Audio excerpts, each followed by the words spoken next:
You're listening to the REI Marketing Nerds Podcast, the leading resource for real estate investors who want to dominate their market online.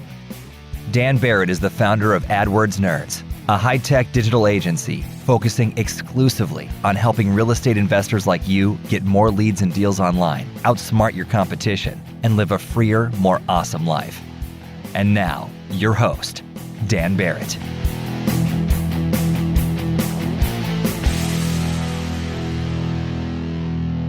Hey guys, welcome back. You're listening to the second part of last week's episode. Let's jump back in. You know, it's interesting that you talked about taking this step back. You know, I had someone on the show recently, we were talking about people who are able to pivot and adapt to difficult times. And one of the things that he pointed out was that one of the biggest challenges is in the good times, sort of build up your self-image to a certain point. You say, like, I do this type of work. And when times get tough, you know, his example was a lot of times you got to get out of the corner office and you got to go man the phones, or you got to go sit at the kitchen table or whatever it is, whatever it takes to make it work. And he's like, some people really struggle with because their self-image is sort of their self-worth in a lot of cases is sort of rooted to this role that they have in their head. They can't shift it backwards. So was that hard for you? Was it easy for you? You're like, yeah, I know how to do this. It's no big deal. Did you hesitate? Like, what was that decision like in order to or was it like, well, I got to do this, time's up, guns against my, temple or whatever. I got to make it work. Yeah. It was really, great question. Cause I'll tell you, it was, you were hearing stuff on the news. I remember one guy was a billionaire and he lost like 7 of 9 billion and he killed himself. Right. So, and it really came down to moments of going, okay, this is not my identity of what just occurred. What do I do now? How do I kind of get my arms around what just occurred? What's going to be the impact? There was, some litigation that occurred, because then, investors start coming after you. So it was a time where I just kind of wanted to throw my hands up. I think I mentioned to you, I started performing magic in Jacob Javits Center. I literally was a little depressed, and I was reading one of my magic magazines, and I literally read about this guy, Joel Bauer, who was doing trade show magic and doing $1 million a year in trade show magic. And I was a really good magician. And I said, if I could just learn the business of trade show magic, I'll do magic for a couple $100,000. I did my thing in real estate. I built skyscrapers. I don't need to prove myself to anybody. And I tried to buy Stewart's root beer. I was in contract, I was going to take root beer to China. And then, I found out that Snapple owned the international rights. I was working in a car Simonizing thing. And then, I was doing magic, and crashing a couple shows at Jacob Javits Center. I learned what Joel Bauer really did and got into informational marketing. But really it was just a real transition point, like kind of, what do you do? What do you do? But learning that, it was able, gave me a little chance to figure out through my magic, believe it or not, I'm a really good card magician. I was studying under these 2 card magicians that had talked about mastery, and they talked about having to have 10,000 hours to become a master. And it was funny. And all within like a month, I was then reading this book called Mastery by Robert Greene. And it started talking about 10,000 hours again. And then I'm reading another book called Outliers, and it talks about 10,000 hours. So at that moment, I'm going, dang, like the light bulb goes off. I'm like, hello, how many hours you got in real estate, you dope, And I went and sat down and calculated. And that was when I had this epiphany that I literally had 137,000 hours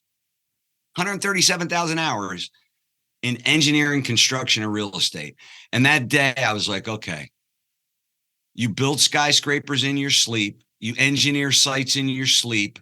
You don't have to fix anything when you're doing that. If you go to informational marketing, you got to figure out how to build a funnel. You got to try to upsell somebody. You got to do a Google program. You got to go do an event. I don't need any of that, right? Bottom line is nobody knows who I am, but when they find out, we're soon going to hit a tipping point, now that we've, have a couple accolades and, we had a chance to do some stuff with Dennis and Fox News and, the good thing is it's not a race, it's a journey, I didn't mention to you, but one of my books, the other two books, one is called Quitter and the other one's called Leap. So Leap is the one I want to mention to you about my journey is Leap. Life begins at 60. And, I took the 10 leaps that children have from 0 to 36 months, I believe it is, and created 7 leaps for adults. And it's a story written, from a woman's standpoint, where sometimes you're not given a full shake in life, because us men are taking advantage of everything, especially in the corporate world. And then they have to have kids and everything, and their bodies change. And then they decide, to go sit, I call it, in the stands and get off the field for a little while. And there's no reason why at 60 years old, people just can't come out in force and create what they want instantly like that. As Tony used to say, you can change it in a snap of a finger. And then the other thing I like to just share is I've turned quitting into a good thing. In my book, there's an article that I published on Forbes. It's about the 7 principles of quitting to make you happy, and to give you peace, really, right? Because happiness is being on top of the ocean in a sailboat, but when there's a storm, you're not real happy, right? Peace is being in a submarine when it doesn't matter about the storms, right? So you're at peace.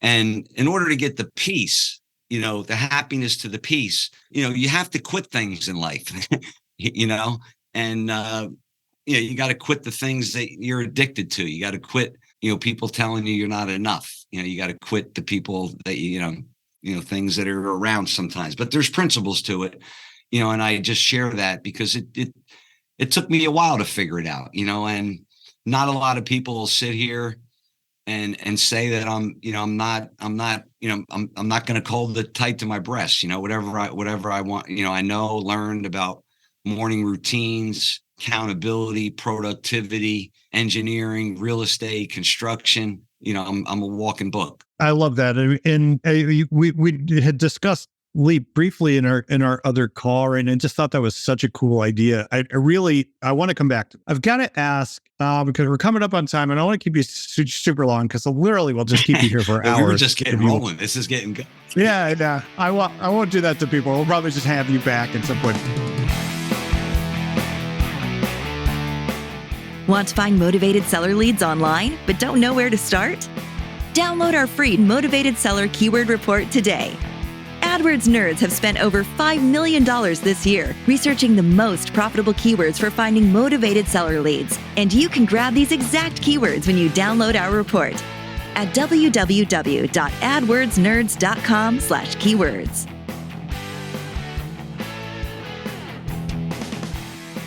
But I want to ask about magic. We talked a little bit about magic. Your magic career goes back quite a ways. Been doing it for a really long time. And I wanted to ask what you've learned from magic, whether that's about the way people work, whether that's about business, whether it's about yourself. What did you learn from the experience of doing magic and kind of learning it and getting good at it over time? Oh, great question. I'll tell you, because it's taught me so much about life. And, magic is an art, right? So it's like painting or, pottery, it takes years and years to master. I have accumulated 300 books and, hundreds and hundreds of videos through studying the art. At 8 years old, 6 years old, I was always fascinated by the magicians at the Christmas parties. And there was a magic shop that opened up in my, literally hometown that I go to every day, on the off seasons from sports. And I entered a magic contest at 12, and I'm still friends with the guy today who won it. But through that, my first show, I had a levitation that I was doing. It was called the flying carpet. I had a dagger chest. I would put daggers in, and I had an assistant, and we did a little act. And eventually it led to a tails act where I was wearing tails and I had doves and fire. And probably by 13, my dad would drive me around, and I would do about 30 magic shows a year at $75. And I would just put it all back into magic. And by the time, I was 16, 17, I started getting into the close-up magic, but I would perform at the coffee houses with the rock bands and stuff, and, at the churches. And I was always doing shows. And when I got to college, I started doing restaurants where I had studied under top magicians. And later on, when I got my career back in New York, I would go see magicians late at night after work, and I would session with them. And some of the famous magicians that work at the Magic Castle. And, I'd always did magic, and, I still to this day, I'm always carrying coins and cards, entertaining for children, adults, just making people smile. And what I really learned about it is, people don't want to get fooled. So magic has to be an experience. So for every magic trick that I've ever learned, I take probably 60% of the time of figuring out that magic trick to come up with a personable script on how to get the person I'm entertaining for to have a human touch with me and to feel part of the magic. I learned about presentation, and really, not letting people know when you make a mistake, just keep going, had to get on stage and being totally nervous and having to get a pre-stage routine. So I wasn't like shaking before I got on, learning how to dress, learning how to pack, which went on years later that helped me on business trips. Being able to have community, because magicians would never give up their secrets until like after midnight, so you'd have to hang out, until everybody else left. And then there'd be like 2 or 3 guys, and the really good magicians would give it up, knowing that you were committed, and it taught you about commitment.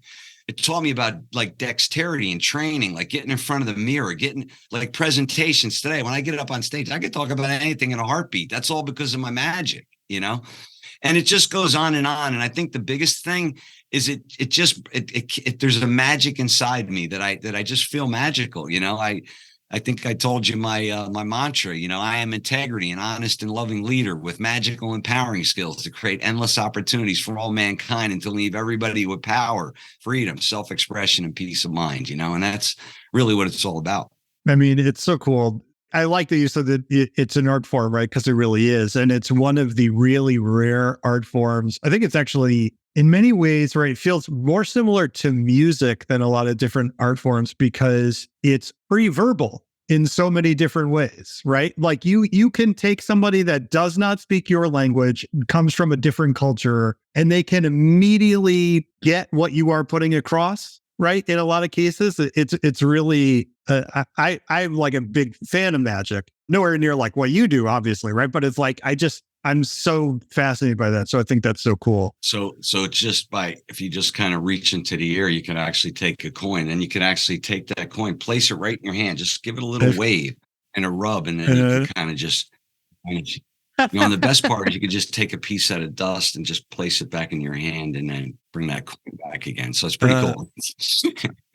Oh my God. I hate you, Ken. You're living my life, Ken. You're living my dream life. Well, thank you, sir. It's been. I just got past the age where my kids, they just stopped being blown away by there's a thing in your ear. You know what I mean? So I'm like, now I need to, I need the next step. So I'm gonna have to figure that out. But oh yeah, we could show you some good stuff. We'll do it. We'll do it off the camera. But so I want to ask about Leap because I think Leap is such a great idea for a book. And I kind of want to ask you, like, what is next for you, man? So we talked about this big project. Like you said, you have been through pretty much every possible piece of the real estate investing world. You've been up, you've been down, right? To an extent that I think most people would have trouble imagining, right? And you really seem like from the outside, right? You really come across as someone who just knows yourself. You know what you like, you know what you want, you know what you're good at. So when you think about your next, let's say 10 years, right? What does that look like to you? Or do you not plan it out that far ahead? No, it's funny. I have, I created the global real estate investment enterprise 1 year ago. So the next 10 years is really, really exciting. Not only, as I mentioned earlier, my 3 children got married. So, we're sitting here thinking like, what are the grandkids going to look like? But as far as, my career and paying it forward, the journey's just started for me. And what we've done is now that we have all the programs, we give all the programs away in the Global Real Estate Investment Enterprise. And the Global Real Estate Investment Enterprise is our 10-year program, TENUER, where you can become a professor in real estate. How? We teach you both the practical and theoretical side. So, people get all of my programs. And we now have, and the goal there, why did I build the enterprise? Because I believe I talked a little bit about deeper emotional rapport. I like to build an emotional rapport. I'm not just selling this to anybody. I'm bringing people in that are professionals. I have professional engineers, professional architects, and I'm building an ecosystem that if Dan wants to learn about real estate, he comes into the Global Real Estate Enterprise and he immediately has 100 people that he can tap into with their bio, phone number, and email to get in touch with them. And if Ken says, call Dan, they call Dan, right? That takes years to put those relationships in place. So what I envisioned 1 year ago is that I'm going to create 1,000 boots on the ground. My son is a U.S. intelligence Marine officer and reconnaissance, Eagle Scout, black belt in karate, never had a beer, never smoked in his entire life. He's superhuman, but he's keeping an eye on the Chinese and North Korean for us. And, we need more boots on the ground, right? And real estate, that was my whole thing, I'm going to create that to reduce friction for people that are really committed in real estate. You come to the one place and become a professor in real estate, the Global Real Estate Enterprise. And you can find out more about it on my website. And that's really for people, as I was mentioning earlier, that don't know anything and, they're hearing our new documentary says, I want to get involved in real estate. Well, they can find out, do we want to passively invest? Do we want to actively invest? Or do we want to stay in the stock market? So it could be a combination of a bunch of things, but, that's really it. Man, I just want to say, you really brought today and I know we were dealing with technical stuff, but man, you bring so much value to the conversation. I really appreciate it. Probably the most interesting dude in real estate investing. I don't know if anyone's ever called you that. I'm going to go ahead and coin it, trademark it. It'll be fine. If you are listening to this, you want to check out more of what Ken is doing. And there's a lot of stuff to check out. So you should check it out. KenVanLiew.com. That is KenVanLiew.com. KenVanLiew.com. Ken Van Liew, thank you so much, man. This was a real treat for me. I really appreciate it. This was beautiful. I really had a good time, Dan. Let's hang out more often, buddy. That is it. That's it for this week's episode of the REI Marketing Nerds podcast. As always, you can get the show notes for this episode, all the links, everything that we talk about, and all the links for our past episodes at AdWordsNerds.com/podcast. You can go there and download them and grab transcripts, and there's no opt-in and nothing shady. As always, I just want to say I really appreciate you listening to the show. It means the world to me. And if you could leave us a review wherever you get your podcasts, I'd really appreciate it. I read every single one. I hope you're having an awesome week. I will see you soon. Cheers.